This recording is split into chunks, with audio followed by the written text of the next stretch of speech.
آج کے پوچھے گئے سوال، پہلا سوال پوچھا گیا کہ کسی مسجد میں جماعت ہونے کے بعد دوسری جماعت اسی مسجد کے برآمدے یا صحن میں کر سکتے ہیں یا نہیں؟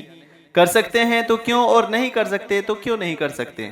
بسم اللہ الرحمن الرحیم۔ اس کا جواب یہ ہے کہ جس طریقے سے مسجد کے اندر جماعت ثانیہ مکروہ ہے، اسی طرح مسجد کے صحن اور برآمدے میں بھی مکروہ ہے، کیونکہ صحن اور برآمدہ بھی مسجد کے حکم میں ہوتا ہے۔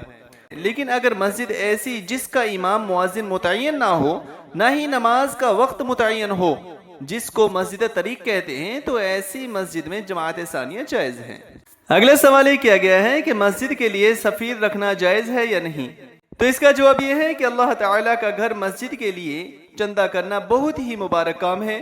کسی مصلی یعنی نماز پڑھنے والے کو چاہیے کہ بلا اجرت اسے انجام دے، اور اگر یہ کام کوئی مصلی یعنی نماز پڑھنے والا انجام نہ دے سکے تو متعینہ اجرت پر سفیر رکھنے کی گنجائش ہے۔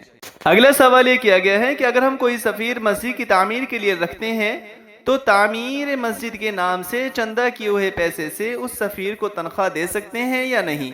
تو اس کا جواب یہ ہے کہ تعمیر مسجد کے نام سے جو پیسہ آتا ہے اسے تعمیر کے کام میں ہی لگانا چاہیے، اور مصالح مسجد کے نام سے جو پیسہ آتا ہے اس سے ان کی تنخواہ کا انتظام کیا جائے۔ لیکن اگر اس فنڈ میں پیسہ نہ ہو تو عمارتی فنڈ سے قرض لے کر ان کی تنخواہ دے دی جائے اور بعد میں اس قرض کو ادا کر دے۔